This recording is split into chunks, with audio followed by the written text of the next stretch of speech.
Thanks for coming to Politics and Life. This is Jordan. I hope all of my freedom-loving patriots are having a blessed day. If you wouldn't mind, please like, comment, hit that subscribe button.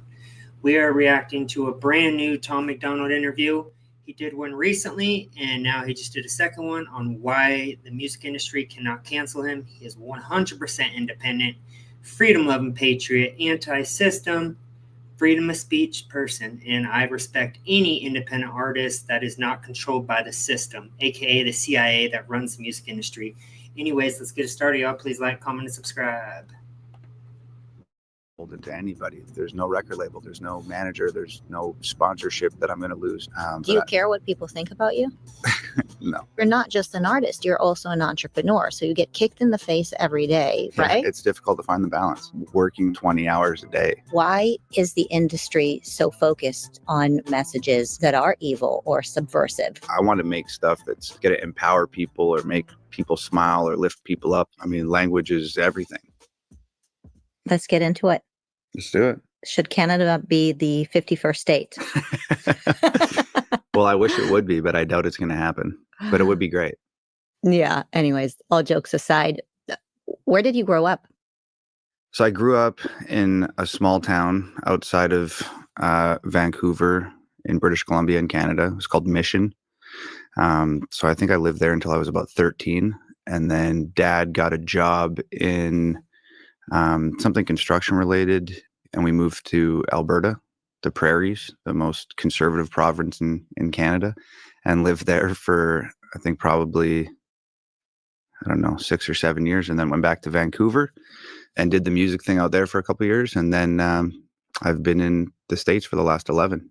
You know what hit me this morning as I was thinking about our chat is that I used to think of Cubans as refugees, right? You would see the Cubans in Miami and they would talk about communism and big government and, just how traumatized they were from their experience. And now I think of Canadians as refugees. There are so many of you who have come here and don't want to go back, and horror stories. And it's just kind of hard to believe because you speak English in Canada. You're supposed to be normal. Yeah. Well, I think especially I left before things got as bad as they are now, long before things got to this point. But in the last, I'd say 2 months, I've had so many friends and strangers from Canada that know I'm Canadian, messaging me on Facebook and Instagram, just asking me, like, how do I move to the United States? What do I do? Is there an immigration lawyer that you use? How do we get out of here? And I mean, even prior, that's just in the last 2 months. But I mean, even prior to that, when COVID first happened and there was very similar vaccine mandates in Canada as there were out here in the United States, and people were losing their jobs and running away from each other in grocery stores and watching their grandparents and their parents and their husbands and wives die through plexiglass in the hospital because they weren't allowed to see one another. So, and that was years ago. And when that started happening, like my sister's best friend and her husband and their kids got in a van and drove out of Canada through America into Mexico. And to this day, that's where they live. Wait, they moved from Canada to Mexico? They moved from Canada. Like, imagine knowing that you're going to have a freer, better life in Mexico than you would in Canada. It's mind-blowing. It's mind-blowing. It's a real thing. Wow. So yeah, to some degree, maybe Canadians are the new Cubans, but I would much rather be living or be dealing with communism in a warm climate than in Canada, because it's cold and communist now, and that sucks. I guess that's what you can say for those of us living in LA, right? We're dealing with the Socialist Republic of California, but at least we have the weather when there isn't a fire. Yeah, exactly. Going on. Yeah. So what made you move to the United States? Because you moved here about 11 years ago. So that was way before. Were you politically aware? Is that what you ran away from, or? No, not really. I was definitely always been in. I am a much smaller YouTube channel, but Tom, if you ever see this, I would love to interview you. I would ask you the best questions and have the best interview So if you ever see this, just let me know. The biggest fan. I've reacted to all of your music, and I am a fan since the beginning. That's all. Interested in politics, and something that my dad and I talk about a lot. And even when I was a little kid, it was something that that my grandfather spoke about a lot. So I've always been sort of into politics and aware of it and interested in it. But my girlfriend lived here. So she was a musician. I was a musician. And she had moved to LA and got a record deal and was doing like shout out to Nova Rockefeller. She is Tom's lady who produces all of the videos he comes out with. Hog Gang in the house as well. All of these. This is before we were dating. And she did all of these amazing things in the entertainment industry. That's what I had wanted to do. I was like a pro wrestler for a while, and then a bunch of stuff happened in pro wrestling, and I got into music. And, I had really no knowledge of how to make anything of myself in that industry. Didn't have any friends in the music business or anything, but I was watching Nova from afar, and she had moved out to LA and she was doing really well for herself. So I was like, okay, I'm going to go to LA and check it out. And, when I was a kid sitting on my granddad's bed, watching the news, and he would be talking about American politics, he always said, like, that's the land of opportunity. If you're going to make something yourself, go there. So that was always sort of like in the back of my head. So, the stars sort of aligned. I was fresh off of this crazy mental breakdown that I had as a result of just drinking too much and partying too much and not sleeping enough and eating poorly and just living in a way that I shouldn't have been living. And got sober and spent 9 months rehabbing my mind and my body, which was terrible. And then at the end of that 9 months, my lawyer called and said, your visa got approved. And literally, like, maybe less than a week later, I was on a plane to America with my granddad's wallet in my back pocket. And my dad gave me $800 and said, you got one job in America, and that's to live up to your potential. And the American dream's alive and well if you work for it. And that was like 10 years ago. It's amazing timing. So right after you recovered, you got your opportunity to come to the United States around the same time? Literally, like, within 4 days of me remembering who I am. And I hadn't made music for 9 months. I hadn't seen friends for 9 months. I hadn't done really much of anything besides lay on my mom's couch and research anxiety and depression and psychosis, and did a lot of reading. And it got to a point where there was other sort of factors involved, but I had this sort of epiphany one day where I sort of remembered who I was before that whole ordeal.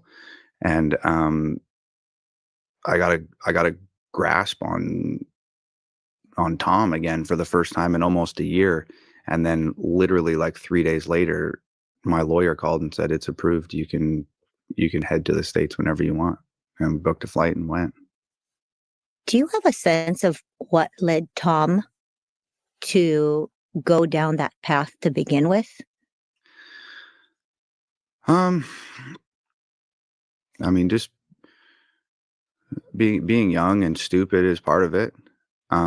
But also, like, I was a musician at that time, and the genre that I'm in is hip hop. And I think there's a lot of like immaturity and low moral standard that exists like in hip hop. So we already know why that is. You have to sell your soul in order to be in the music industry. And Tom is 100% independent. He has told the music industry to kick rocks with the middle finger while leading the music industry. Every single song Tom puts out has a powerful, strong, independent message. And that's why I love him. That's why he is my favorite artist. And I will continue to push him on my YouTube podcasting channel, because there is no one like him. He is the #1 artist right now in the whole world when it comes to messaging, when it comes to numbers. And it's going to continue to build from that. I was emulating my music after people that I looked up to and that I thought were impressive in the rap world. And I don't know, thoughts become words, words become actions. So you start rapping about that stuff, and you're watching these guys on TV, and There's a lot of clever branding that goes into these celebrities, and the things that they're rapping about aren't necessarily the ways that they're living. But as a consumer of that, you don't always know that. You might assume that, oh, they're living the way about and doing the things that they're rapping about. So after rapping about it, I started living in a similar way. And when you're drinking and partying all the time and having the time of your life, like, it's pretty hard to stop having the best day ever every day. And then all of a sudden one day you're like, oh wait, I'm screwing everything up right now. I didn't realize it. So, that's just the kind of the way it was, man. Sometimes it doesn't matter. Like, I think my parents did all the right things along the way. Like, when I was like listening to Eminem for the first time and blaring it in my room, and my parents could hear the lyrics to those songs, like, my dad made a point of pulling me aside and saying, like, hey, like, this guy's like mega talented. Like, I understand like why you like what you're listening to, but like the stuff he's saying about his mom and the way that he's talking about women and the things that he's talking about relating to drugs and alcohol and stuff, that stuff's not cool, right? Like, so everybody did everything right around me. But sometimes it's just like not enough. This is another example why we should just push this is a new genre. It's called country rap, and Tom's leading the charge. Adam Calhoun, High Res, Struggle Jennings. We need to be pushing this on the younger population, because mainstream rap these days is so disgusting, degrading. It talks about abusing women, gang lifestyle, drugs, and it's just disgusting, and it's brainwashing the youth. So I'm so glad that people are giving him a platform to talk about where he came from, where he wants to go, and who he is as a person, because you'll never see other artists do this. I'm really stubborn and pretty hard-headed, and it didn't really matter who tried to steer me where. I was going to go where I wanted to go. And unfortunately, the place that I wanted to go at that time led me down a real dark path. And I just, every day, I just thank God that was given the opportunity to pull a U-turn and get out of there, Well, it definitely sounds like God had a hand on you. When did you get the tattoos? Were you, like, your first tattoo? When? Oh man, I hate when people ask about my first tattoo, because it's terrible. Let's go. It's this one down my forearm here. It says passion. Because I was wrestling at the time. I was like a pro wrestler, and it was like my life. Like, I worked out, tanned, trained every single day, like was in a wrestling ring 350 days out of the year. Like, I was obsessed with it. And everybody was like, oh, you're so passionate. You're so passionate about pro wrestling. And that's sort of like what defined me at that time. How old were you? I started training when I was like 16. So it was like really unheard of, but I trained for a month and then had my first match, which is just absurd. But I was really into it. So got the passion tattoo. And then I think this is a pretty drastic jump, but after I got the passion tattoo, one of the entities that had invested in and had part ownership of this place that I wrestled for, it was a bunch of wild dudes that rode motorcycles and had crazy tattoos. And I lived with them for a while, and I was hanging out with them every day, and they had crazy tattoos, and I wanted crazy tattoos. And then sort of secondarily, I was like, I can't see myself sitting behind a desk. I can't see myself working like a regular job. I'm going to be like a pro wrestler, and I'm going to do the WWF thing and da-da-da-da-da. So I got these tattoos in my eyelids. Like dollar signs. Yeah, dollar signs. A, because I wanted tattoos like the people around me, and B, I wanted to like put up a roadblock where it was like, after I got this, I can't go work at a bank now. Like, they're never going to hire me. So I had no choice but to do the wrestling thing at the time, which turned into doing the music thing. So I was kind of just like roadblocking myself from having like a regular job. So how old were you when you got the like eyelid tattoos? Like minor? 16 or 17. Do you regret it? No. You don't regret getting them? No. Would you do it again if you were 16? If my eyelids weren't done right now, I'd do it tomorrow. You would. It's Yeah. it's kind of part of who you are. Yeah. Yeah. I mean, I kind of associate them with you too. It's like Yeah. you're the rapper with the creative eyelids. Yeah. So yeah, I do it all again for sure. You talked about the power of words, which I think is actually quite profound, and the fact that you realize it is so important because so many of us allow our kids in our society to listen to really evil things on a regular basis and be okay with it and being numb to the exposure to these evil words, thinking that because it's just words, it doesn't really matter and it's not going to penetrate or cause any damage. But as an artist who works with words, I'm curious, how do you think about words and language and the power of words and the ability to fix or destroy our society through them? It's a responsibility for sure. Um, which is sort of why I've chosen to make the music that I'm making currently. Because I was listening to the words of other people um, that weren't necessarily being genuine about what they were saying, and it had a very negative, detrimental effect on my life. So at this point, it's just kind of like I'm 36 years old. I'm well aware of what the demographic of my music is. There's parents that come to my shows with 3 little kids. So Tom Macdonald, if you ever come to Sacramento, California, which I pray that you do, let me know, bro. Me and my lady are coming there. First thing, I'm buying tickets the minute I see that. I don't have any Oh. desire to make music that could have a negative effect on a kid or a teenager or an adult, the same way that the music that I was listening to had a negative effect on me. Like I want to make stuff that's going to empower people or make people smile or lift people up or inform people about or encourage people to have discussions and conversations about things that they might not typically have conversations and discussions about. Like, so that's kind of like where I'm at with it. I mean, language is everything. And whether you think that those words penetrate or not, like they do. There's things that people said to me when I was 6 years old that I still remember for some reason, and some of them are insignificant. So, if you nonchalantly say something in a song that you don't care about, that is could potentially have a negative effect on somebody, maybe on 75% of people it goes in one ear and out the other and has no effect, but there's some kid somewhere who for some reason it hit them and it sears into their brain. And like, I mean, everybody knows how malleable kids are and how easy they are to misdirect. And I just don't want to do that with my music. So, And in most cases, the voices you hear when you're a child. Nothing but respect for that. So he wants to have a powerful, independent, free-thinking message, unlike the mainstream rappers who are ran by the CIA and told what to say. Become the little voices in your mind for the rest of your life. Why is the industry so focused then on language and words and messages that are evil or subversive? Why is that so popular in your opinion? I can answer that before he does.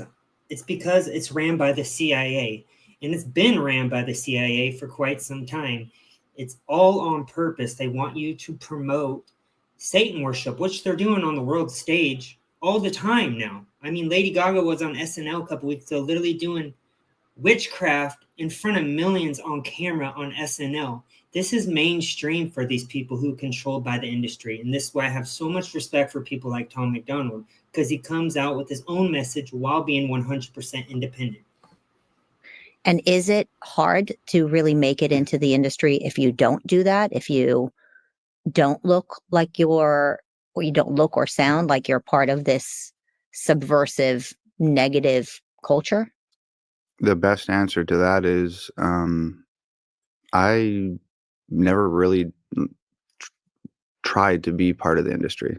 After my mental breakdown and after getting my visa approved and after moving to America, I was like in a place where I had no desire to be part of the music industry. I didn't want a record deal. I didn't want to be associated with it really. So we sort of built our own ecosystem separate from the music industry. And like, we bought all the lights, and we have $500,000 worth of cameras, and trained my sister to pull focus, and trained my brother-in-law to use the Steadicam, and Nova shoots and edits all the videos, and I write all the songs and make all the beats. We distribute our music independently. We make all of our own t-shirts. We mail our own CDs.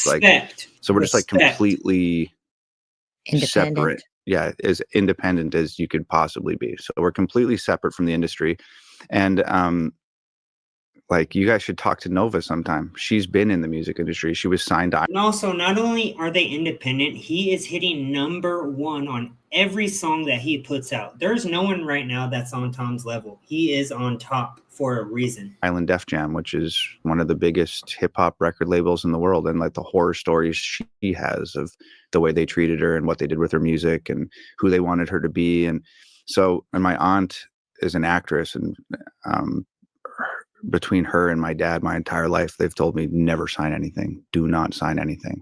So by the time I was in a position where people wanted me to sign things, I was already sort of like off and running on my own and didn't have any interest in it. As for sort of the dominant subject matter of the music these days is money, cars, girls, clothes, parties, drugs, guns, etc. I think overall, they want people uneducated, broke, weak, unstable, facts, easy to manipulate and control. It's true. And I think that you can use the news to do that to adults, but a 13-year-old kid's not necessarily going to sit around and watch the news. So he's going to put on his headphones and listen to music. So I think they put those messages in the music so that they can communicate with the youth and ruin them early. That's honestly what I think. Wow. That actually makes me want to cry hearing that. That's pretty gnarly.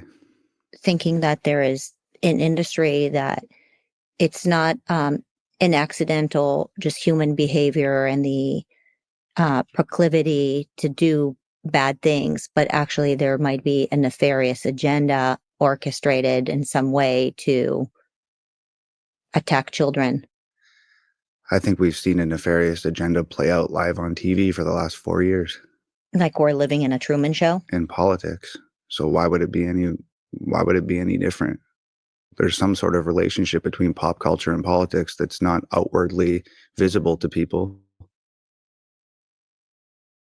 I think if you just observe it, even from a distance, it's pretty clear that there's a symbiosis there, and they both have the same goal. If they didn't have the same goal, they wouldn't be friends, and they are. So your story is so crazy, so complicated, and hard to imagine that God didn't play a role in your life, especially given all the coincidences that happened. Do you feel driven by a higher power to do better for society, to bring a message? Do you believe that you're placed on this planet with a mission? I think it would be pretty self-righteous of me. I'd have to think a lot of myself to think that God put me here to be some sort of messenger. I hear other people say that, and that's for other folks to decide, not for me. But I know for an absolute fact, the song that changed my life was in 2017, and it was a song called Dear Rappers. I absolutely love that song, Dear Rappers. And he's living the rap life where they talk about drugs, sex, rock and roll, all this disgusting stuff that they push on the youth on a daily basis when it comes to the mainstream rap industry. And I'm just so glad that Tom has changed his ways, sobered up, became so independent, is coming with a powerful message that you'll never hear any mainstream rappers talk about. In like Section 8 housing with my girlfriend in Crenshaw, and it was pretty grim. There was months where we would have no power at the house, and because we couldn't pay the power bill, and we'd have to like plug our fridge into an extension cord and run it into my neighbor's garage and plug the fridge into his garage so our food didn't spoil, because we couldn't even afford to replace the food. And I mean, I still do all my clothing shopping at secondhand stores and stuff because I like it. But back then it was an absolute necessity. It was grim. I'll never forget. I was in the house one day. We had like just got our power back on. By the grace of God, we somehow paid rent and had groceries that month. Didn't have, I smoked cigarettes at the time, and didn't have any money for cigarettes. And I had like half a cigarette left in this pack. I was sitting in the house listening to the radio or something, and this song came on the radio. I don't know if it was like Drake or like G-Eazy or like some rapper at the time who was like sort of talking about how fame was actually this terrible thing and having all this money was this terrible. It was just like this woe is me like story about the hardships of fame. And I was like deeply offended by it because I was like, these guys are living the life that like I would do anything to have. And I'm in this house that's falling apart. There's holes in the ceiling and water coming through when it rains, and there's mice running all over the place. And it's just, we're just totally in poverty. And this guy's like complaining about fame and money and fortune and all this stuff. And it really pissed me off. Yeah, because even in this culture, even a rich person has to win oppression Olympics. Yeah, everybody is just wants to be a victim so bad, including the people that have it all. Yeah, I was just really irked by it. And I grabbed this little half a cigarette out of the cigarette pack and went and sat on the front step in our yard and started writing this like open letter to hip hop. And the first thing I wrote was "Dear Rappers." And then I honestly like don't know what happened. It was literally like God just like spoke through me that day. Like I don't remember stopping to think what rhymes with this or pausing to sort of formulate what the next line was going to be. I just wrote this song. And by the time that half a cigarette was done, and we're talking like 5 minutes, the song was done. And I sat there and looked at my phone and I literally was like, oh my God, I just did it. And then I ran in the house and Nova was on her computer or something. And I said to her, I just wrote the song that's going to change our lives. Grab the camera, like, let's shoot a video. And she's like, don't you need to like record the song? And I was like, I'm going to record it right now. Like while I'm recording it, just like pull down the backdrop. We had this little $20 light from Amazon that she put a little piece of red plastic over. So it was like a red light. And I jumped on my computer, recorded this song in like 10, 15 minutes, and then got up and stood in front of the backdrop, wrapped the whole thing. The next day, I borrowed like $200 from my mom, $200 from my sister, which was brutal to do, to call your younger sister and be like, I need $200. And, you know, I've been a dreamer for many years at this point. So there's no telling how many times I've said, I need to borrow $100 because I figured it out. We all know somebody like that. Yeah. So that was me. So I borrowed like a couple $100 from 4 or 5 people and I had like $1,000. And the next day I dropped the music video. I put the $1,000 on like a Facebook ad, and 24 hours later it had 1 million views, and my page went from 2,000 likes to 20,000 likes, and we were off to the races. And like I said, I don't even remember anything about the writing process of that song. It was literally like God was just like, screw it, kid, this is your time. And just like spoke through me, wrote the song, and it literally changed everything. So what did Nova think about the song when she first heard it? She knew it. She also, she felt it. Yeah. And I guess the audience felt it too. Yeah. I have an email in my phone I sent to my best friend, Brandon Hart. He's a musician and he lives in Canada. And the email is blank. It just has an attachment of the song. And the subject line of the email is, "This song will change my life." Did you get any hate for this song? That's awesome. Yeah, tons. What name did they throw at you? Well, There's always racist something. was probably like the top comment. Yeah, that's the one right off the shelf. It's so pathetic seeing these other rappers, all these liberals mostly, who call him racist all the time because he calls out the system. He talks about BLM being a Marxist organization, or that he's a conservative and a Trump supporter.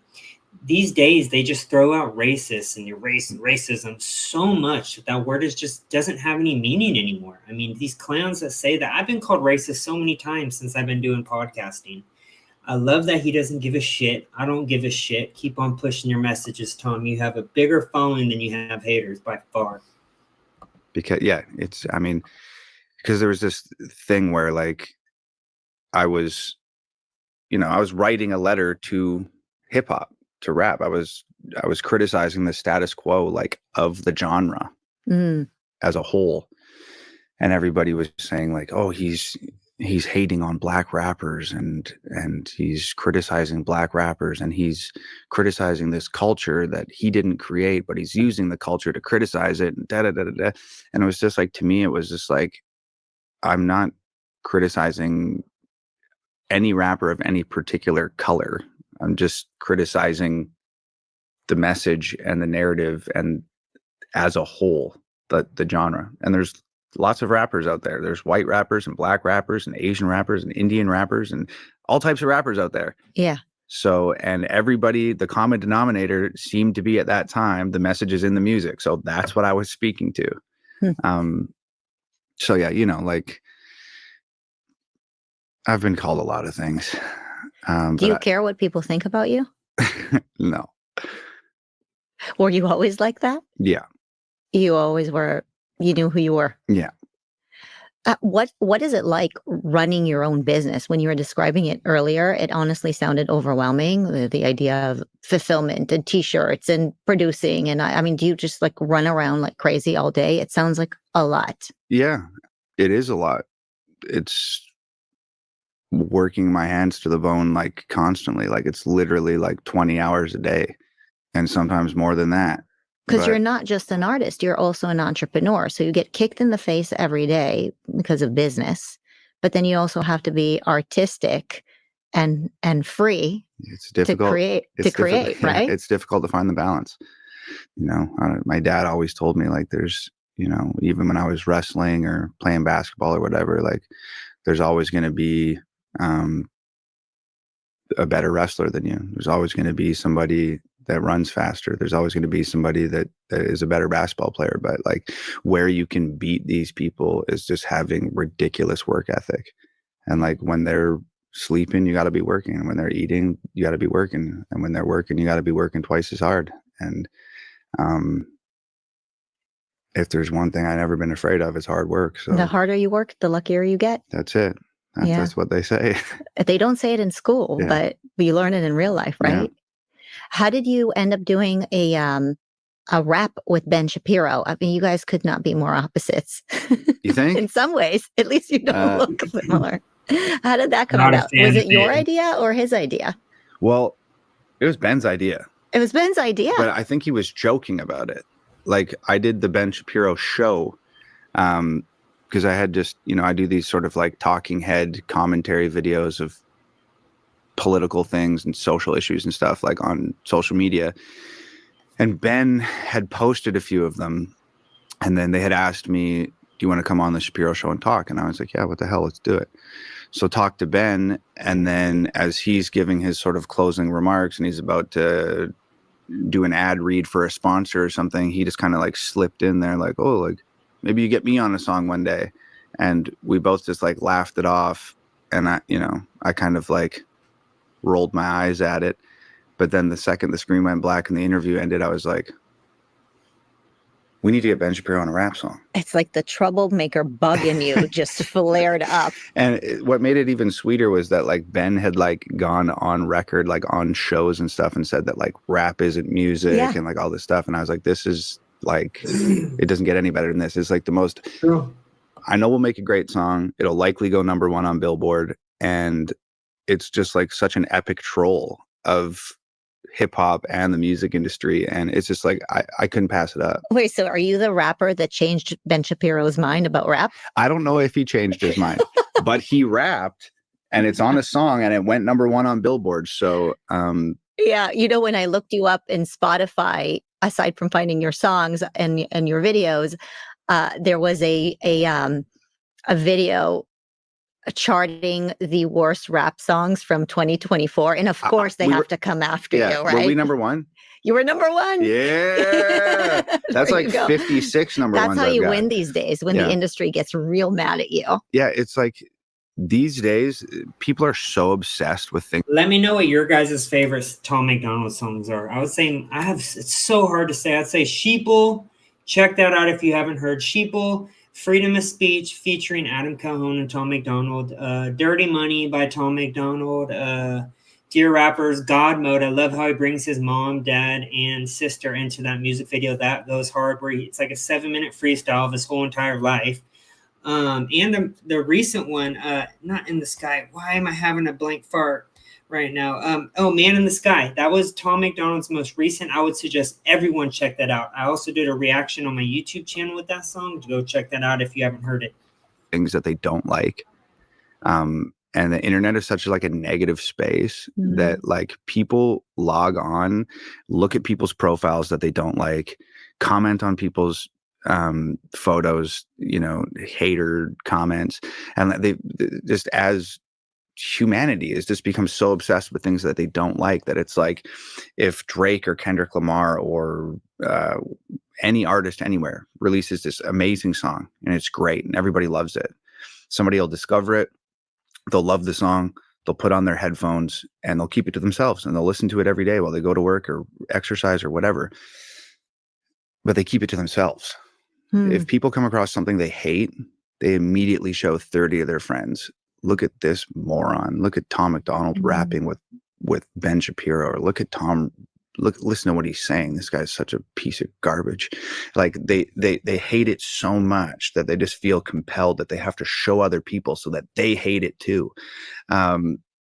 So it's just like this really amazing dichotomy where it's just like, sometimes I'll just intentionally just do things to piss people off because I know that like it'll go.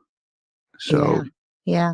It's such a sad part of human nature that they enjoy being the bully, essentially. That's what it is, right? It's like, I'm going to feel better about myself because I get to point a finger at another person or a group and say, look how bad they are. Yeah.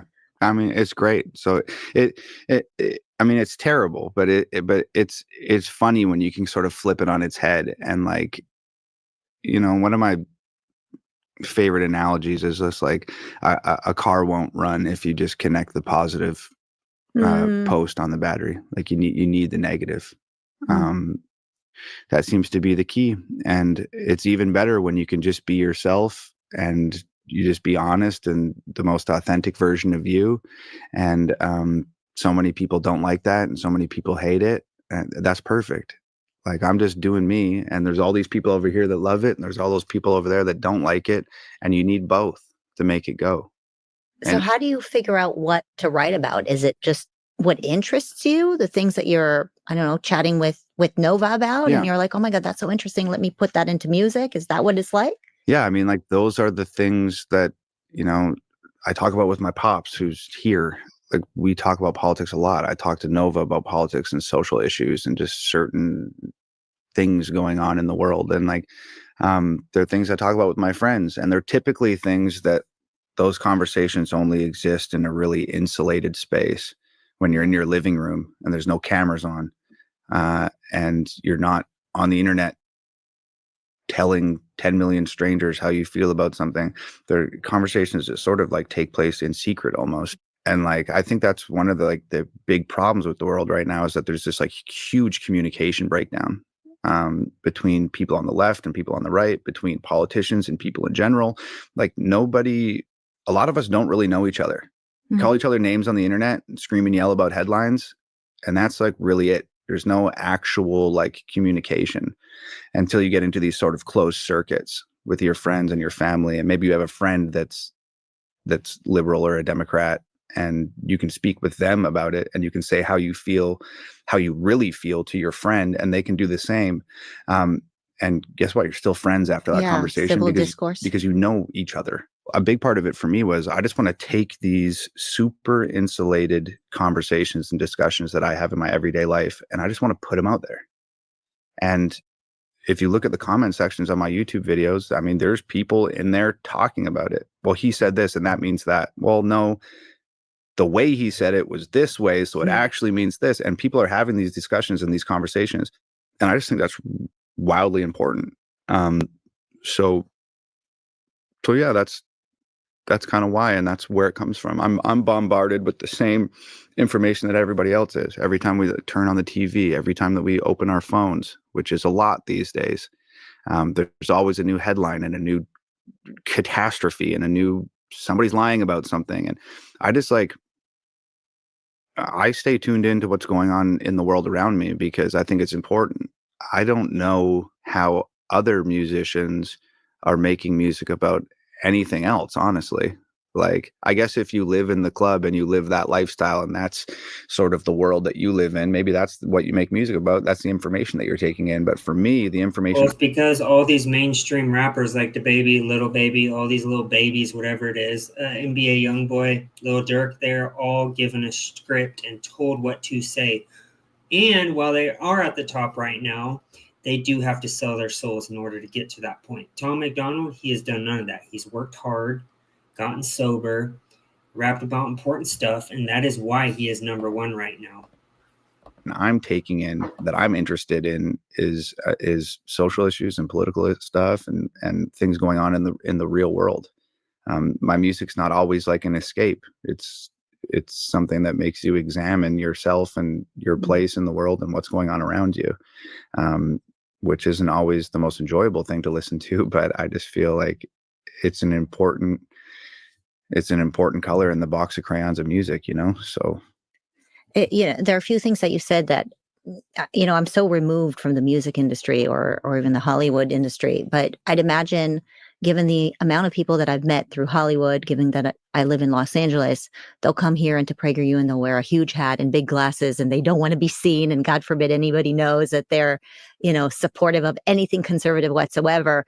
And so for some of them, they are having these conversations that you're describing, but when they go and make art, it's almost like they're a different person. They're not the same person publicly as they are privately.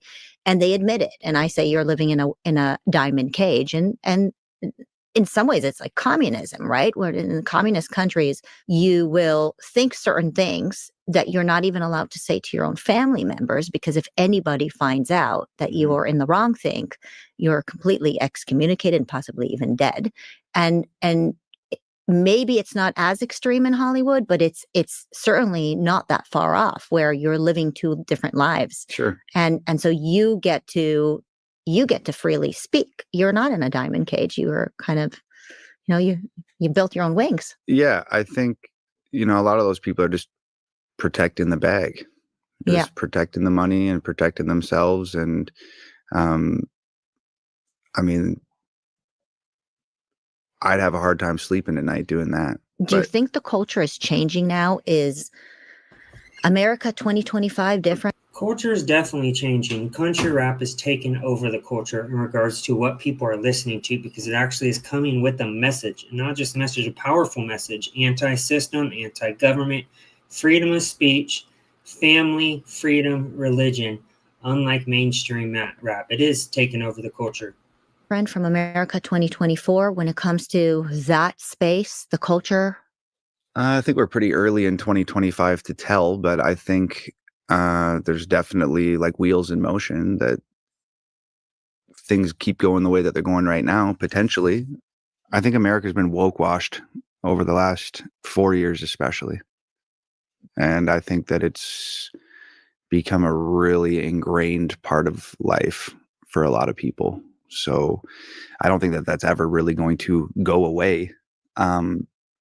But for the last 4 years, there's things that I couldn't say on the internet. I couldn't say in my songs. I couldn't say on Instagram. I couldn't say on TikTok. I couldn't say on X, formerly Twitter, or Facebook, or whatever. And you've already seen these platforms start to loosen their grip a bit.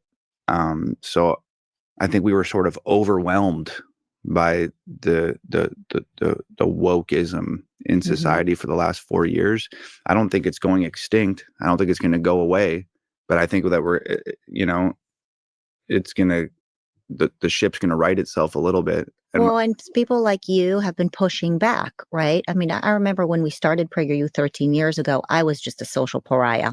But now people are into PragerU. They're sharing PragerU. They're hearing another perspective. They're following people like you. And so I don't know if I'm just in my own little twilight zone or maybe too optimistic, but it does feel like people are more courageous. There are For more sure. people like you who feel For like they're sure. called to do the right thing. And I think it's not nothing. We have to look at those little miracles too, Oh, right? absolutely. Absolutely. It's great. A big part of my music from 2017 until now has been about trying to give people a voice who didn't have a voice. And even more importantly than that, I was trying to give a voice to people who were afraid to use their voice. Mm-hmm. And now because of places like Prager and stuff that I'm doing in my music, and maybe, there's a lot of other sort of independent, free thinking, conservative leaning news sources and pop culture outlets and stuff out there. Over the next 4 years, I think that those places will get bigger and less people will be afraid to use their voice. And then, I won't be the only guy out here making music like this and doing my thing. There'll be a whole bunch of people that come up Maybe you'll behind me, create an industry. and that would be fantastic. So just, I hope that we can continue to inspire the people that have been scared into submission to speak their minds. Are you still being censored? You were censored, right? Oh, like 1,000 times. Where? Everywhere. Like YouTube? By the way, for what? First of all, I'll just say it's difficult to know if I'm currently being censored or like I don't shadow banning. Yeah, I don't think that. Yeah, exactly. And I also don't think that there's like a hard stop to that. The censorship that I've dealt with, a lot of times it's very difficult for anybody else to identify it because they don't understand. They don't have the analytics. They don't see how my social media and my videos and my music typically operate. So if I'm saying, hey, this is getting shadow banned and people are saying, well, you got 5 million views on it, so how is that? And I'm like, well, it should have 30 million views, not 5 million views. Yeah, that is They don't true. necessarily grasp that because they're not in it. They're not doing what I'm doing. They don't get it. But, am I currently right this moment being... Tom's last song, Man in the Sky, even though it was #1 on the charts, should have had about 50 million views in the first day alone. That was one of the most powerful songs I've ever heard. If you are from Twitter, please subscribe to my YouTube channel. Also, look up Man in the Sky by Tom Macdonald. It was released a couple weeks ago. It is such a powerful song. Being censored? I don't think so, but I could be censored a week from now or 2 weeks from now. It depends what I'm doing at the time. Mm-hmm. So like I released this song called New World Order maybe like 2 years ago. I mean, anybody knows. Sorry, I'll stop pausing it. New World Order by Adam Calhoun and Tom Macdonald. Check that out. That song is amazing. What New World Order is. So, and that's what the song was about. It was about New World Order and, woke stuff and 15-minute cities and lying politicians and, just everything. It was an amalgamation of all of the things that make up the New World Order and what their agenda is, and et cetera, et cetera. So that video goes out. Within like 30 minutes of it being out, it's got like a fact check on the video that YouTube has put there citing what the New World Order is. It's a conspiracy theory, and that's saying that there's a totalitarian shadow government, da da da da da. And the link that they used was like a Wikipedia link, like as if that is a reliable source of information for anything. The Rockefellers are the ones that run the New World Order. They have come out their own words and said they are trying to create 15-minute cities and trying to run the world like China, where we have no rights, we have no freedoms, and we have no freedom of speech. And that's what Thomas talked about. And they don't like that because YouTube is ran by communists. I can go edit anybody's Wikipedia right now. So that song immediately gets fact checked. It got like age restricted. You had to be like 18 to watch it or something, but it didn't stifle the views. Like the views kept like skyrocketing. So it was trending at like #8 on YouTube, and it displayed that on the music video, #8 trending. But if you went to the trending charts, The trending charts went 1, 2, 3, 4, 5, 6, 7, 9. They completely removed us off the trending charts, so we weren't there. And that was like sort of lightweight. Like they're definitely trying to do something, but they're trying to not be too obvious about it. And, you know, there's been other things. I've had Fake Woke was removed off of the iTunes store for a while. It was like one of my bigger songs from 2021. Love that song. I did this album called The Brave in like I was just saying that. Adam Calhoun. 2022 or 2023. And we went through all of this work because there was a lot of big albums out at the time. And we knew that if we wanted to compete with these people, I typically don't release digital music. Oh. I release singles that have associated music videos, and that's it. And if you want to hear my album, then you have to buy my album, and I'll send it to you. I autograph it, put it in the mail, send it to you. Like a physical album. CD. And you're free to do what you want with that. You can put it on your computer and put it online. I don't care. But I'm not going to deal with Apple, Spotify, and other DSPs more than I have to. So for this particular album, we were like, you know what? We've never released a digital album. It'd be really hilarious to like beat everybody, the Drakes and the Taylor Swifts, and to beat everyone and have the #1 album. That would be hilarious. We definitely have to do that. So that was the plan. And we knew that selling digital copies combined with the physical album sales would be #1. So we get in contact with Billboard. Billboard puts us in contact with the people that sales numbers and stuff for them. I'm not going to mention their names. MRC data. And I didn't hear that. Yeah. We went through over a month with these people. What can we do to have these physical albums counted? And they're like, okay, put a barcode on it. And we're like, cool, there's barcodes on it. And they're like, we need a UPC number. Cool, here's the UPC number. We need ISRC numbers for all the songs. Here's all the ISRCs. Okay, now you have to register as a vendor. Okay, well, let's register as a vendor. All of a sudden, I don't think that they thought we were going to make it through the first 5 hurdles. That's what they do. They put hurdles. Yeah, it's gatekeeping. Yep. So we have to register as a vendor to submit the UPC codes and the barcodes to MRC, who will then report it to Billboard. And we go through a month with these people. They are vetting us, essentially. They ask us for all of these different pieces of information and fill out this paperwork and that form and email this person and talk to her and da-da-da-da-da. This goes on for weeks and weeks and weeks. And I mean, we are like on top of it. If they send an email and say, we need this, we're like on it, have it to you in 15 minutes, send it back, and then we don't hear from him for 2 days. And I've actually seen this because he actually was very transparent on YouTube and showed all the proof of the emails while excluding the name, what he was responding, saying, and they just kept on playing games with him while not counting the views because YouTube is ran by tyrant leftists and don't want the message that they're displaying in their beautiful music displayed, because what does it do? It wakes up the population. And then they come back with something else they need. So they're just like, this is delay of game. And they know the release date's coming up, and they know that the number collection period is daunting. And so they're burning time. So it like gets to this point where I just say to them, you know what? This is like extremely dangerous for me, but I will give you a username and a password for my store. You can sign into the back end of my e-commerce and you can verify all the information yourselves, which is super dangerous for me. Yeah. Because I mean, there's a lot of money going through there, all my personal information, all the transaction records of everything. The control of everything you built. Exactly. They could go in essentially and click 2 buttons and my store's gone and I'm screwed. But I'm just at a point where it's like, I have a chip on my shoulder and I'm wildly against everything that the music industry stands for. And I want to beat them, and I want to do it on a big stage, and I want to do it publicly in front of millions of people. And like, that's what I'm going to do. So I'm willing to give you this username and this password, and they wouldn't accept it. So it's like, I'm giving you the keys to the castle here. Because they don't care about the truth. Exactly. So they don't allow us to report our physical album copies. All we are able to do at that point is submit our digital copies.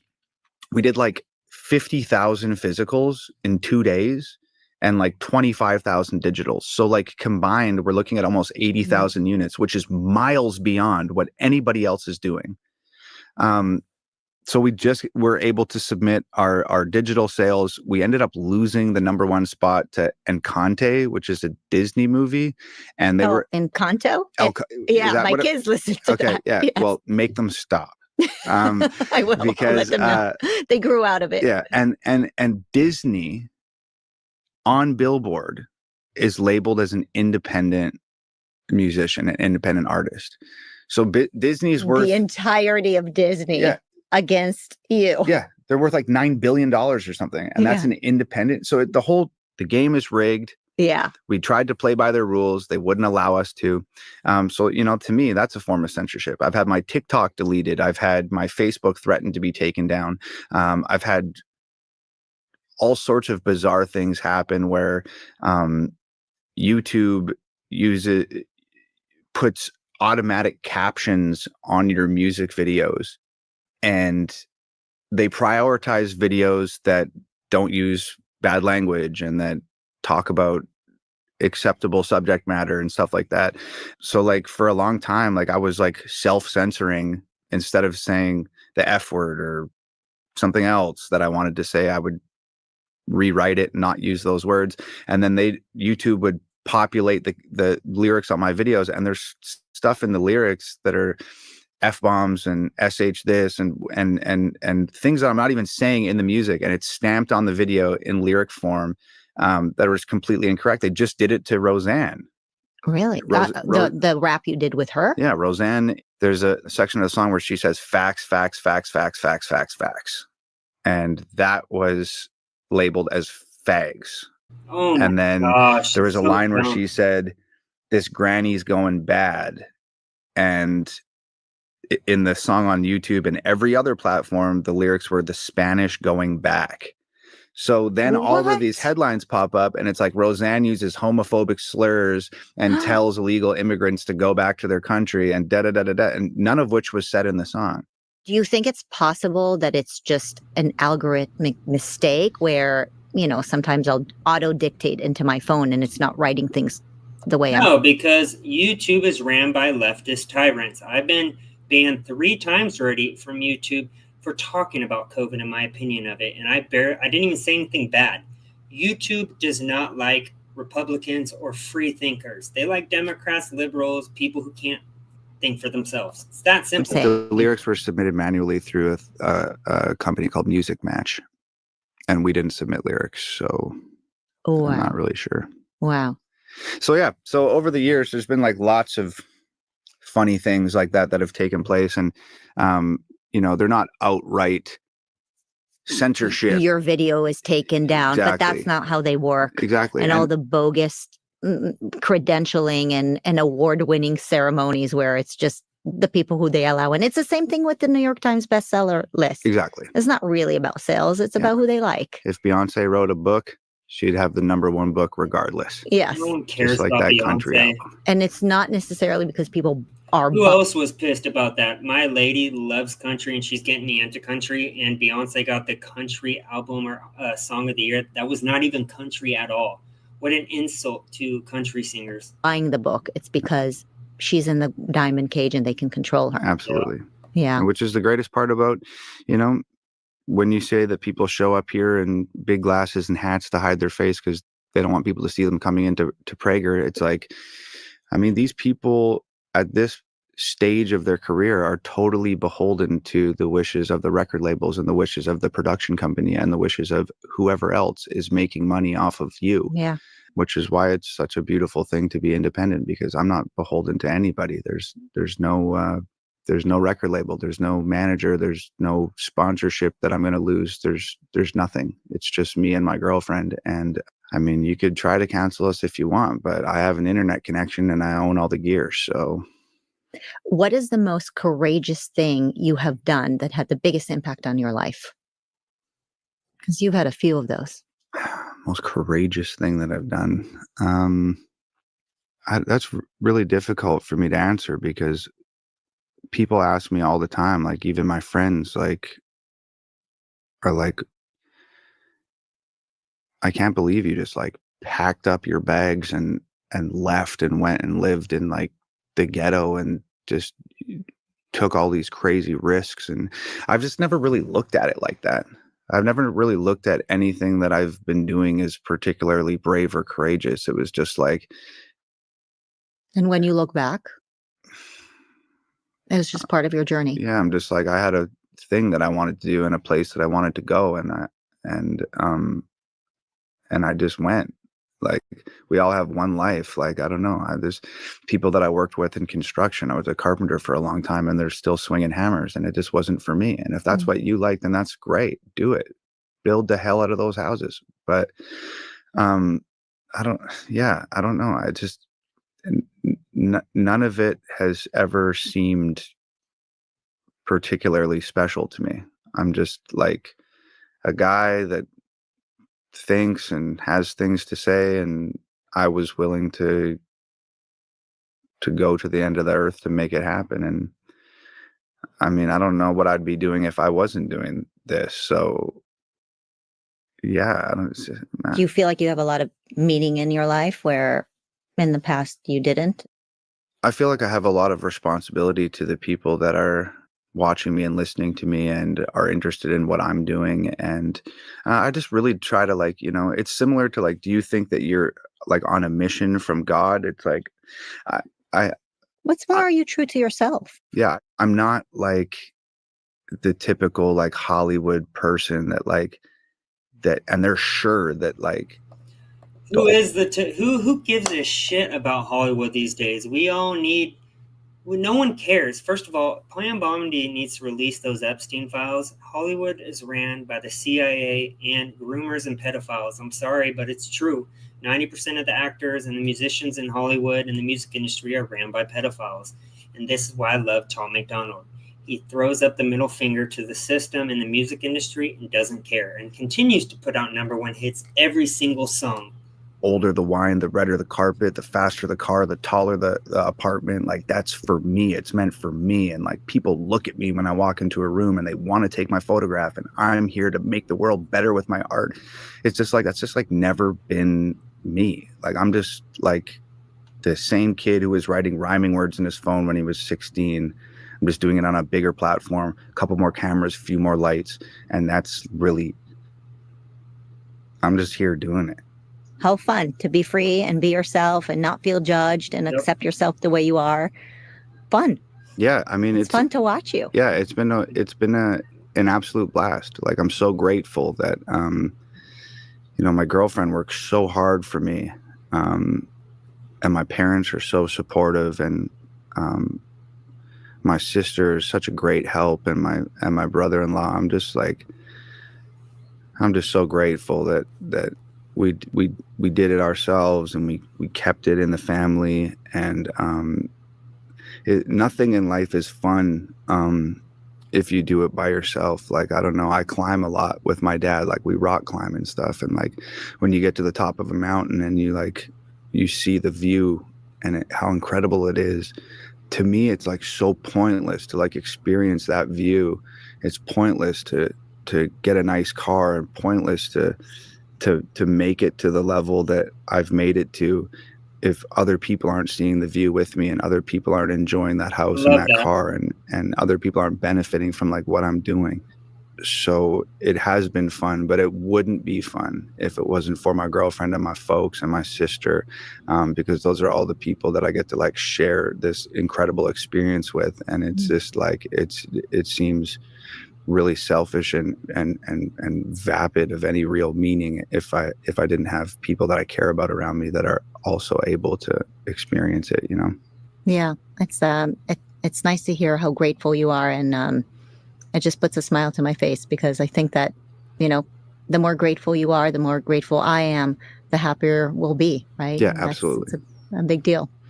I'm going to continue listening. I can't wait to see what else is coming your way this coming year. So thanks for coming on. Absolutely. Thanks for having me. It was great.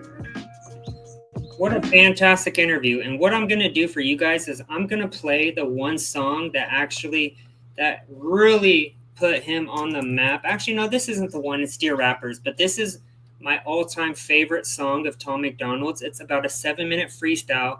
He involves his parents and his sister, and it's a conversation about his life in one song, and it is amazing. I'm telling you, it's worth the watch, guys. Just give me a second while it loads. This event is going to teach you how you can get started investing in real estate deals that offer a 16 to 25% returns for as little as a few $100s using. All right. This is like a movie. This is like a movie, guys. Are you guys ready for this? Also, if you're coming from X, aka Twitter, please subscribe to my YouTube channel. It is linked in my profile, California JB5460, aka Politics and Life. I would gladly, really appreciate it. Let's get the music video started.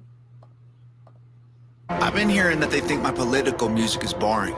Tell them I'm sorry. I've been rapping about things that I feel are important. I could talk about how rich I am, all these little rappers that I'm bigger than. I could show you the impact addiction had, how the liquor turned me to a different man. I'm not the kid who was visiting Disneyland. I'm not a perfect Christian, have a sinner's past, but I sobered up, prescriptions hit the trash. Now I'm sitting back with 50 billboards. So right off the gate, he's already talking about how he was an addict, how he got cleaned up, how he threw the pills in the trash, and how he got close to God. Absolutely love that. Who's singing these kind of messages? No one. Flags, $20 million and a million fans. Middle fingers flipping, I can't flip them back. I'm so independent, so they get the message. I've been spitting facts, I'm not a fiction fan. I am the truth, I am the GOAT, I am the proof. You can reach every one of your goals. You can be too drunk, way too high, but it's never too late to have hope. I am the one, I'm gonna preach. You can reach every one of your dreams. You can be up against the whole entire world, and you can beat them if you just believe. They've been saying I'm Illuminati and I'm going to hell. They're desperately searching for any excuse to explain why I've done what they can't do themselves. The only way they can make sense of my famous claim, I worship Satan and labels of health. I don't have an advantage, it's natural talent. Your ego is damaged, admit that you failed. See, look at that. Natural talent, true. You guys just aren't as talented. You guys are given a script from the CIA and told exactly what to say, unlike Tom, who's 100% independent.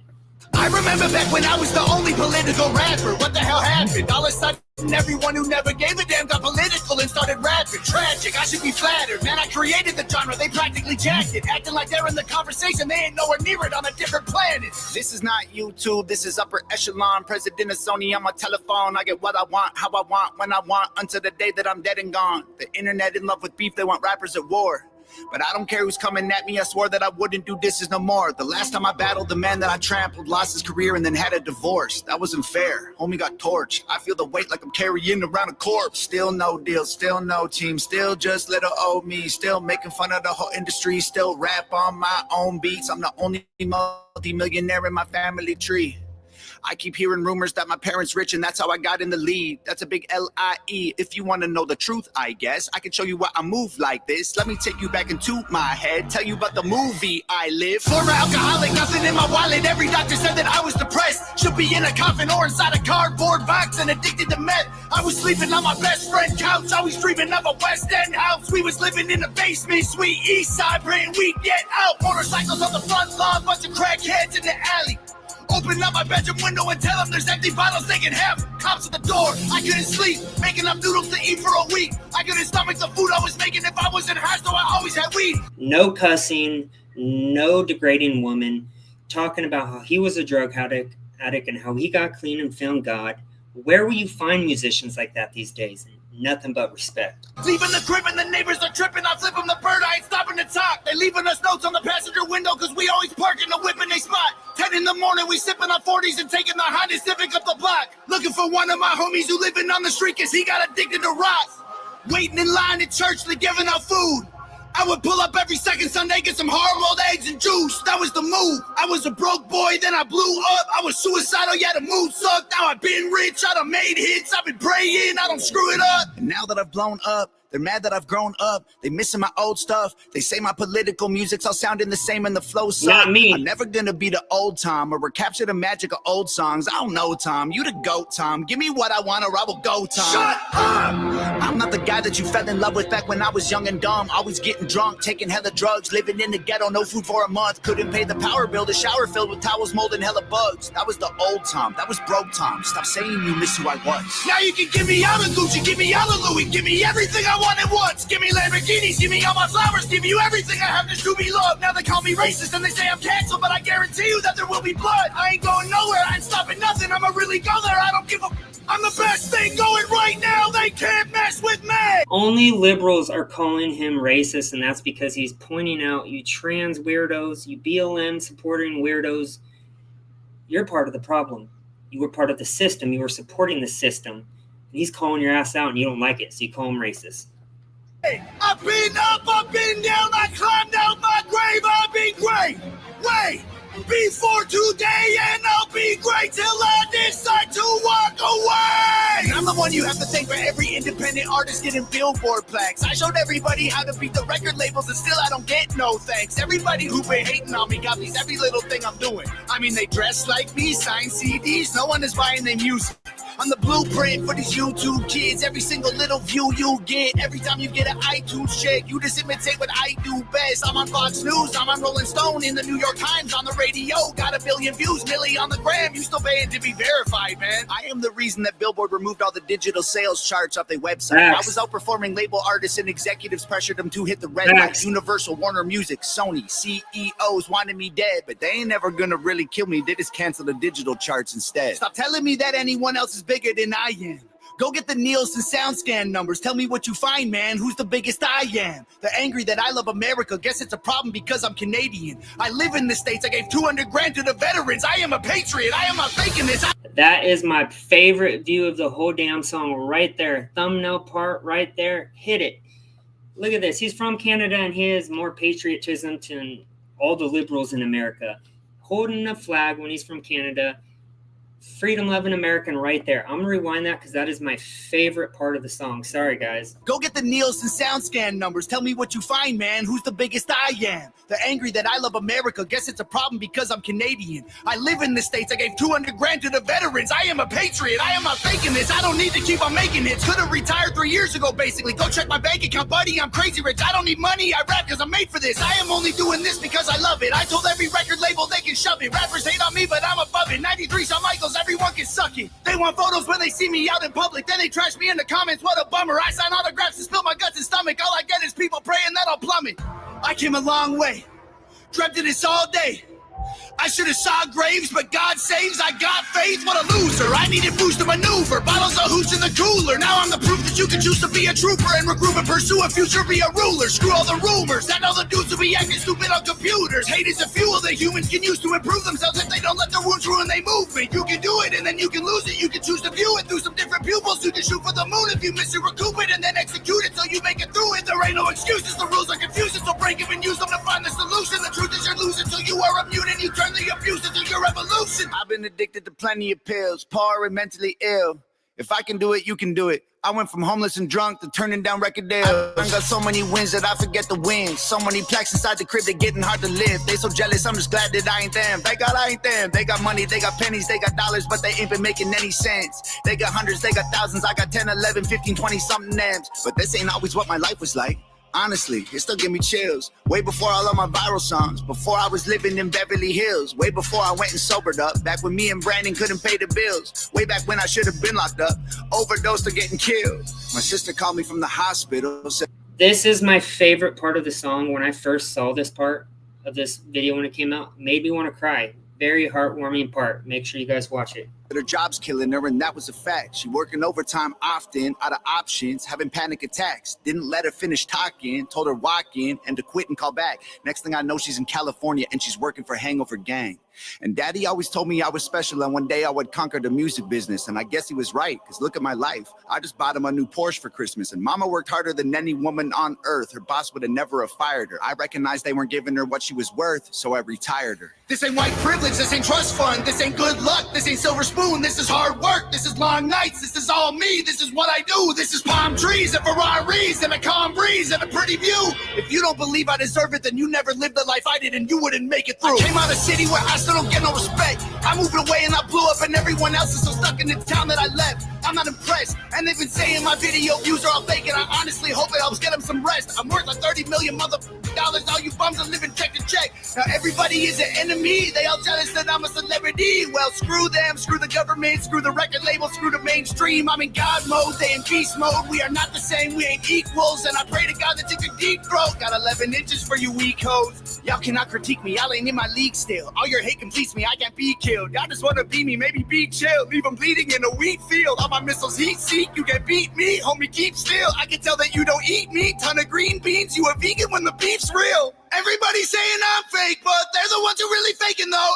And their songs all on YouTube, well, my song's on the radio. They claim they hate fame, but they change when they need streams. Then they say names and play games and take aim and hate on me. Wait, I got one more thing I gotta say.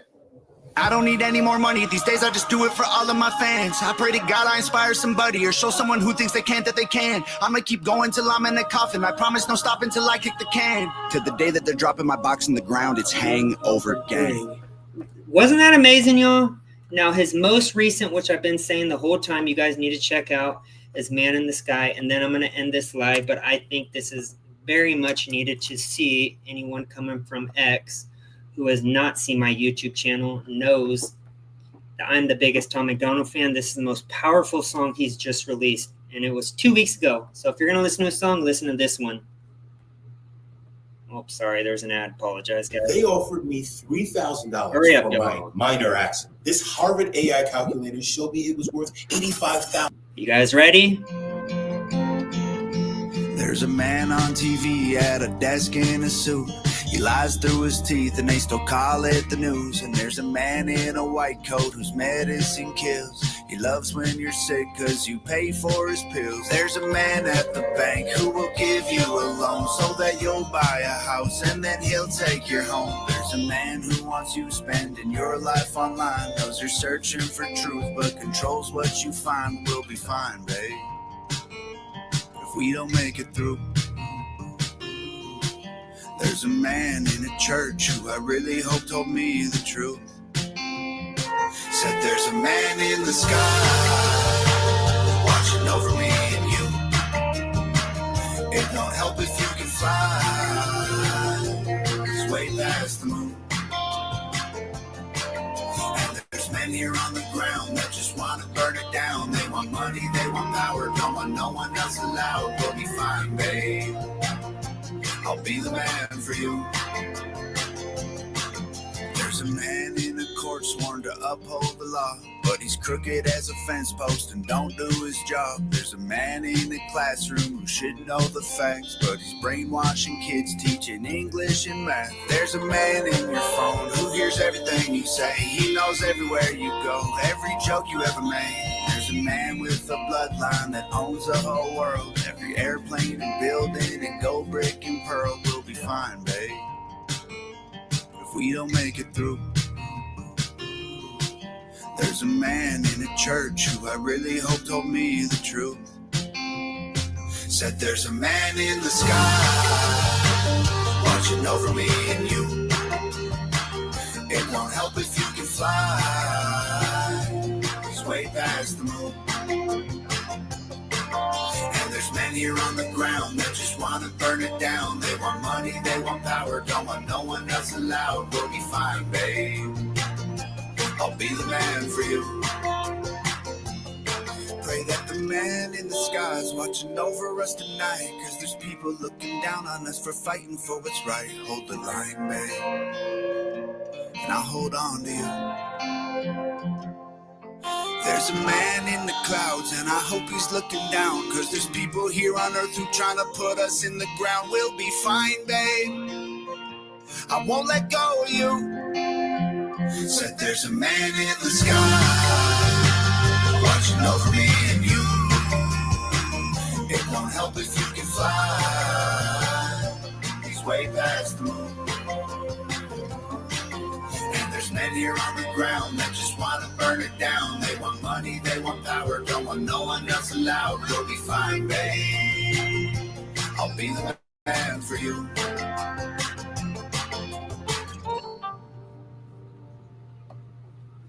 Thank you guys for checking out that long podcast. I will be doing another one in about 10 minutes. If you don't just follow me, a Freedom Loving Patriot who posts daily videos exposing the deep state big media swamp, please subscribe to me, but not just me. Subscribe to Tom Macdonald, who is singing God's music right now. I feel like there's no one better than Tom Macdonald or putting out as amazing music like Tom Macdonald is right now.